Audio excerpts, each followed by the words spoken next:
ఈరోజు రాష్ట్ర మాజీ ముఖ్యమంత్రి వర్యులు వైఎస్ జగన్మోహన్ రెడ్డి గారి పిలుపు మేరకు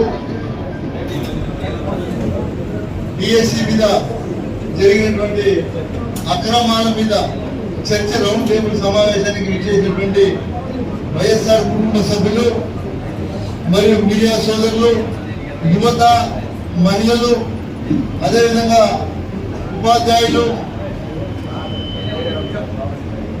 యువత అందరూ కూడా విచ్చేసారు. అందరికీ కూడా పేరు పేరున ధన్యవాదాలు తెలియజేసుకుంటూ, ఏదైతే ఈ మెగా డిఎస్సి అని చెప్పుకున్నటువంటి ముఖ్యమంత్రి చంద్రబాబు నాయుడు గారు మరియు ఆయన కుమారుడు నారా లోకేష్ గారు ఇది ఒక పెద్ద కుంభకోణంగా కొన్ని వేల కోట్లు దోచుకోవడానికి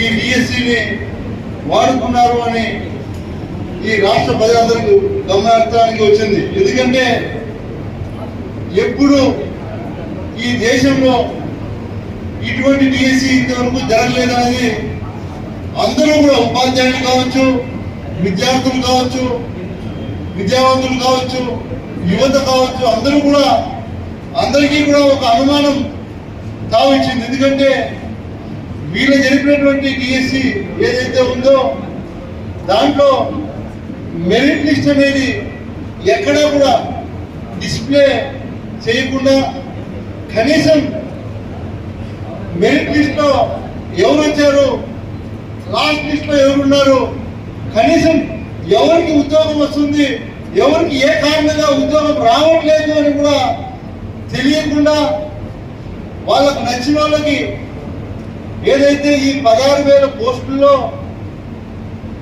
తూర్చు మంత్రంగా నామమాత్రమే ర్యాండమ్ గా ఒక 10-20% మందికి ఉద్యోగాలు ఇచ్చి మిగతా 70-80% దాదాపు ఒక 3,000 కోట్ల రూపాయలు కుంభకోణం జరిగింది అని కూడా అనుమానం ఈ రాష్ట్ర ప్రజలకు వస్తా ఉంది. ఎందుకంటే దీన్ని ఒక పక్క పేపర్ లీక్ అని ప్రకటించారు.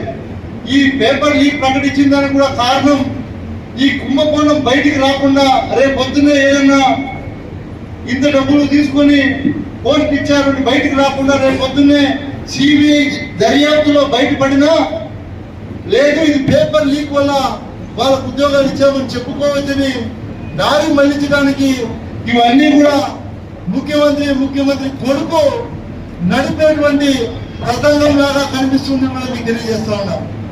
ఇది కేవలం పేపర్ లీక్ ఒకటే కాదు, దీని వెనుక కుట్రతోనే పెద్ద కుంభకోణంగా 3,000 కోట్లు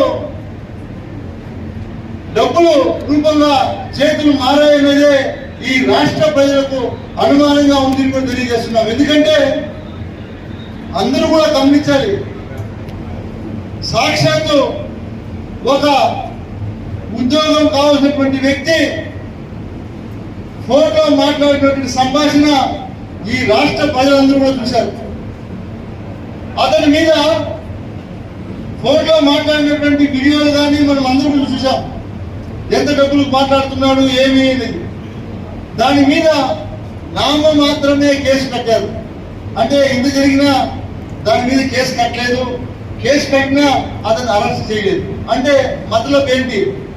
విద్యాశాఖ మంత్రి ఖచ్చితంగా రాజీనామా చేయాలి.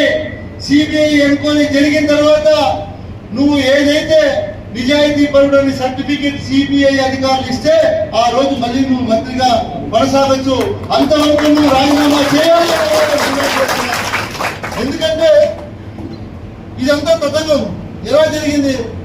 ఒక్క అధికారి ఎవరైనా సరే ఈ డిఎస్సి కార్యక్రమాలన్నీ కూడా ఏదైతే ఈ పేపర్ ప్రక్రియ ఇదంతా కూడా అధికారులు చేసినటువంటి ప్రక్రియని ఒక అవుట్ సోర్సింగ్ ఉద్యోగి నవీన్ అని అతనికి అప్పచెప్పి ఇద్దరు చేసినటువంటి పనిని అతను ఒకరికి అప్పచెప్పి అతని ద్వారా పేపర్ లీక్ అయిందని తెలిసి అతనే ఫస్ట్ ర్యాంక్ వచ్చి దాన్ని మళ్ళీ మెరిట్ లిస్ట్ లో అతను వచ్చాడని చెప్పి అతనికి ఉద్యోగం ఇచ్చి తర్వాత ఈ ఆంధ్ర రాష్ట్ర ప్రజలకంతా కూడా ఈ నిజం తెలిసిపోయిందని చెప్పి ఆన్లైన్ లో నుంచి మళ్ళీ అతని పేరు తీసేయడం జరిగింది. ఇది వాస్తవమా కదా? కొంతమంది ఎల్లో మీడియా లవలవలవా నోరు కొట్టుకుంటాయి. ఇవన్నీ కళ్ళు దొబ్బినాయా ఈ ఎల్లో మీడియాకి కూడా అడుగుతా ఉన్నా. ఏ ఒక్క ఎల్లో మీడియాలో అయినా డిఎస్సి అక్రమాల గురించి ఈ రోజు వరకు ఇవన్నీ వేశారా? వేయలేదు. ఎందుకంటే వీళ్ళు పూర్తిగా ఈ ఎల్లో మీడియా ఆ ఎల్లో బ్యాచ్ కి తొత్తుగా పనిచేస్తా ఉంది అనేదానికి ఒక పెద్ద నిదర్శనం కూడా తెలియజేస్తా ఉన్నా. అతన్ని ఆ నవీన్ అనే అతను పేపర్ లీక్ చేశాడు, లేదా అతనే కాపీ చేసి ఫస్ట్ ర్యాంక్ వచ్చింది. కనీసం అతని మీద కేసు పెట్టారా? కేసు పెట్టి అరెస్ట్ చేసి ఎంక్వైరీ చేశారంటే ఇప్పటికి కూడా అది కూడా నామం మాత్రంగా కేసు పెట్టి అరెస్ట్ చేయకుండా అతను దర్జాగా బయట తిరుగుతున్నాడంటే ఈ రోజు ఏదైతే ప్రశ్నిస్తా అని చెప్పుకుంటున్నటువంటి పవన్ కళ్యాణ్ గారిని మేము ప్రశ్నిస్తున్నాం. ఈ రోజు వైఎస్ఆర్ కాంగ్రెస్ పార్టీ తరఫున మేము ప్రశ్నిస్తున్నాం. మాకు ఇంకా ఒక అనుమానం వస్తూ ఉంది, దీంట్లో మీకు కూడా ఏమన్నా వాటా ఉందా అని. ఎందుకంటే ఎంతో మీరు నిజాయితీ పనులని మేము అనుకుంటా ఉన్నాం ఇప్పటికి కూడా. కాకపోతే మీరు దీన్ని ప్రశ్నించకపోగా మాకు అనుమానం కాలుతుందని కూడా నేను తెలియజేస్తా ఉన్నా. మీరు దీన్ని ఇప్పటికైనా మేలుకొని ఈ డిఎస్సీలో ఏం అవకతవకలు జరిగాయి, మీరు కూటమి ప్రభుత్వంలో మీరు కూడా ఒక డిప్యూటీ ముఖ్యమంత్రిగా ఉన్నారు కాబట్టి మీరు చొరవ తీసుకొని ఈ అబ్బా కొడుకు చేసినటువంటి పని ఏంటి, దీంట్లో తప్పులు ఎన్ని ఉన్నాయి అని మీరు తెలియపరిచినటువంటి బాధ్యత తీసుకోవాలని నేను మీకు తెలియజేస్తా ఉన్నా. ఎందుకంటే గతంలో నేను ఒక మన అనంతపురం పరిటాల రవి గారి హత్య కేసు మీకు గుర్తుండే ఉంటుంది. ఆయన హత్య కేసులో చంద్రబాబు నాయుడు గారు ఇలానే ఒక మాట మాట్లాడడం జరిగింది. ఇదంతా కూడా ముఖ్యమంత్రి కొడుకైనటువంటి ఆనాటి ముఖ్యమంత్రి దివంగత నేత రాజశేఖర రెడ్డి గారి కొడుకైనటువంటి జగన్మోహన్ రెడ్డి గారి హస్తం ఉంది, దీనికి సిబిఐ ఎంక్వైరీ చేయాలంటే ఆ రోజు రాజశేఖర రెడ్డి గారు ఒకే ఒక్క మాట కూడా అడ్డు చెప్పకుండా ఎవరు తప్పు చేసినా శిక్ష విధించండి, నా కొడుకైనా సరే నా అన్న తమ్ముడైనా సరే మీరు సిబిఐ కుటుంబం ఏదైనా ఉంది అంటే అది ఒక వైఎస్ఆర్ కుటుంబమే అని కూడా తెలియజేస్తాను ఈ సభ ద్వారా. ఇవన్నీ కూడా మనం చూస్తూ ఉంటే ఈ రాష్ట్రంలో అసలు ఏం జరుగుతూ ఉంది. వీళ్ళు ఎన్నికల ముందు ఇచ్చినటువంటి హామీలని తుంగలో దొక్కి ఏదో తూతూ మంత్రిగా పరిపాలన చేస్తూ అటు పక్క అమరావతి అంటున్నారు. అమరావతిలో చూస్తే 99% అవినీతికి పడుతున్నారు.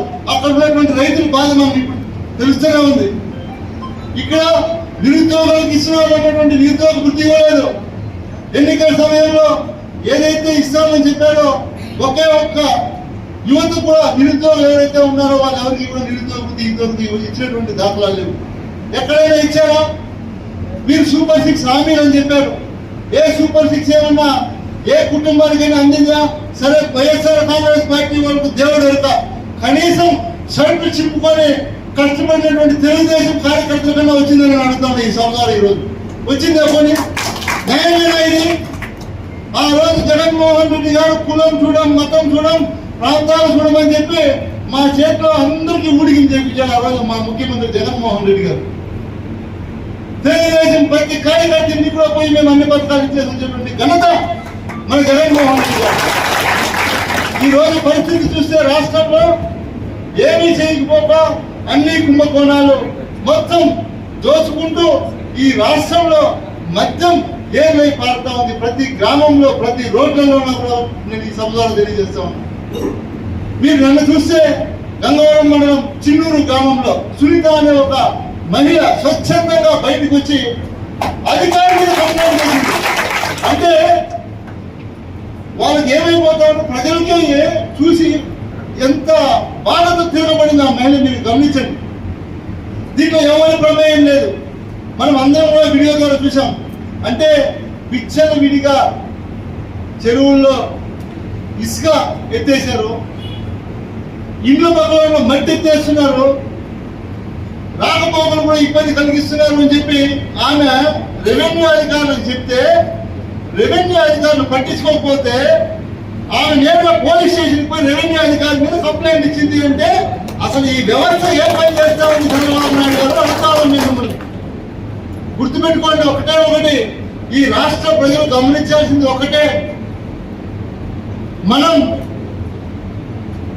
మంచి పరిపాలన అందించినటువంటి జగన్మోహన్ రెడ్డి గారిని కోల్పోయి ఈ 2 సంవత్సరాలు ప్రజలు పడుతున్నటువంటి అగచాట్లని స్వచ్ఛందంగా వాళ్ళే తెలుసుకున్నారు ఈ 2 సంవత్సరాలు. ఎందుకంటే జగన్మోహన్ రెడ్డి గారు అధికారంలో ఉన్నప్పుడు ప్రజలు ఎంత సంతోషంగా ఉన్నారు. ఆ రోజు 5 సంవత్సరాలు పరిపాలన చేస్తే అబ్బా కొడుకు సోకాల్ టీడీపీ నాయకులు అందరూ కూడా జగన్మోహన్ రెడ్డి గారు అప్పు చేసేసాడు, బీహార్ అయిపోతుంది ఈ ఆంధ్ర రాష్ట్రం అన్నారు. జగన్మోహన్ రెడ్డి గారు 5 సంవత్సరాలు అప్పు 3 లక్షల కోట్లు చేస్తే చంద్రబాబు నాయుడు కొడుకు మన పవన్ కళ్యాణ్ గారు కూటమి ప్రభుత్వంలో ఈ 2 సంవత్సరాలకే 3 లక్షల కోట్లు చేశారు అప్పు. అంటే ఈ ఎల్లో మీడియా కళ్ళు కనిపించట్లేదా అని అడుగుతా ఉన్నా. ఎల్లో మీడియాను కూడా సభ ద్వారా ఎందుకు మీరు ప్రజలకు ఇవన్నీ కూడా వాస్తవాలు తెలియపరచట్లేదు? కొంతమంది అయితే మీడియా సోదరులు మరీ మోసంగా తయారయ్యారు. వైఎస్ జగన్మోహన్ రెడ్డి గారు చేసినటువంటి మంచి చెప్పకపోగా ఈ రోజు కూడా ఆంధ్ర రాష్ట్ర ప్రజలకు చెడ్డ జరుగుతూ ఉంటే తెలుగుదేశం పార్టీకి భజన చేస్తున్నారే, అది మీకు మంచిదవుతుందా నేను అడుగుతా ఉన్నా ఈ వేదిక ద్వారా. ఎందుకంటే ఆయన 5 సంవత్సరాల పరిపాలనలో ప్రతి ఇంటికి ఇచ్చినటువంటి మాట నెరవేర్చి 3 లక్షల కోట్లు అప్పు చేస్తే ఈ రోజు చంద్రబాబు నాయుడు గారి ఆధ్వర్యంలో 2 సంవత్సరాలకి 3 లక్షల కోట్లు అప్పు చేసి ఇచ్చినటువంటి మాట ఒకటి కూడా నెరవేర్చకపోగా అంతెందుకు కనీసం ఈ రాష్ట్రంలో తెలుగుదేశం ప్రభుత్వం వచ్చినప్పటి నుంచి జగన్మోహన్ రెడ్డి గారు దిగిపోయినప్పటి నుంచి చంద్రబాబు నాయుడు ప్రమాణ స్వీకారం చేసిన రోజు నుంచి ఈ రోజు వరకు ఎవరికైనా సరే కొత్తగా పెన్షన్ వచ్చిందా అని అడుగుతా ఉంది. ఈ రాష్ట్రంలో చెప్తా, రాష్ట్రంలో ఎవరికైనా వచ్చిందా? పెన్షన్ ఒక్కటి గుర్తుపెట్టుకోండి. ఎంత మోసం, ఎంత దగ! మీరు చేస్తున్నటువంటి ప్రతి అవినీతి కూడా ఇంకా మీకు ఏదైతే ప్రభుత్వం ఇప్పటికే 2 సంవత్సరాలు పూర్తి, 3వ సంవత్సరంలో కూడా సగం అయిపోయినట్లే గుర్తుపెట్టుకోండి.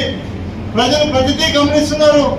ప్రజలే స్వచ్ఛందంగా రోడ్లోకి వచ్చే పరిస్థితి మీరు తీసుకొస్తున్నారు. ఎందుకంటే లాస్ట్కి ఇప్పుడు ఏం చేస్తున్నారంటే మేమేదైనా మాట్లాడితే వాళ్ళు రాజకీయ లబ్ధి కోసం మాట్లాడతారని మళ్ళీ మా మీద తిరగబడి మాట్లాడుతున్నారు. మేమేదైనా మాట్లాడితే ఎవరో ఒక పనికిరావడం మైక్ ఇచ్చి వేరే సబ్జెక్ట్ మాట్లాడిస్తారు మళ్ళీ మా మీద. మేమేం మాట్లాడుతున్నామో దానికి సమాధానం చెప్పడు, వాడు ఏదో నోటికి వచ్చింది మాట్లాడేసి పోతా ఉంటాడు. అంటే దొంగ తిరుగుడు ఎన్ని రోజులు మీరు చేయగలుగుతారు? ఇది ప్రజలు ప్రతిదీ గమనిస్తున్నారు. ఈరోజు ఖచ్చితంగా మీరు ఇలానే ఉంటే, మీ కుమారుణ్ణి ఇలానే చేస్తే చంద్రబాబు నాయుడు గారు ఖచ్చితంగా ఈ పాపాలన్నిటికీ కూడా దగ్గరలో శిక్ష పడే సమయం వస్తుంది. కాబట్టి మీరు ఏదైనా నిజాలు తేల్చాలంటే ఫస్ట్ మీ కుమారుణ్ణి రాజీనామా చేసి సిబిఐ ఎంక్వైరీ చేసి అప్పుడు ఆ ఎంక్వైరీలో తేలితే ఈయన నిజాయితీ పరుడంటే ఆయన మంత్రి స్థానంలో మళ్ళీ కూర్చోబెట్టండి. అంతవరకు ఆయన రాజీనామా చేసేంత వరకు ఈ ఉద్యమం ఆగదు ఈ రాష్ట్రంలో కూడా తెలియజేస్తూ ఇక్కడికి ఇచ్చేసినటువంటి అందరికీ కూడా ప్రత్యేకంగా ధన్యవాదాలు తెలియజేస్తూ 6వ తేదీ, 7వ తేదీ, 8వ తేదీ, 9వ తేదీ పట్టణంలో మన రిలే నిరాహార దీక్షలు ఉన్నాయి. అదేవిధంగా 10వ తేదీ మనం గుండుబాయి నుంచి బజార్ వీధిగా మనం మార్కెట్ దగ్గర ఉన్నటువంటి వైఎస్ఆర్ విగ్రహం దగ్గరికి ర్యాలీగా అందరూ కూడా వెళ్ళాలనుకుంటున్నాం. వైఎస్ఆర్ కుటుంబ సభ్యులందరూ కూడా పాల్గొనాలి. మీరు ఏదైతే ఆ రోజు 2 వీలర్లో కార్లో వచ్చే వాళ్ళందరూ కూడా ముందుగా అన్ని కూడా మార్కెట్ దగ్గర పెట్టి తర్వాత అక్కడి నుంచి వెహికల్లో ఇక్కడికి వచ్చి గుండుబాయి దగ్గర నుంచి మనం ర్యాలీగా వెళ్ళి ఆ ర్యాలీని విజయవంతం చేయాలని కూడా మిమ్మల్ని అందరినీ కూడా కోరుకుంటూ సెలవు తీసుకుంటాము.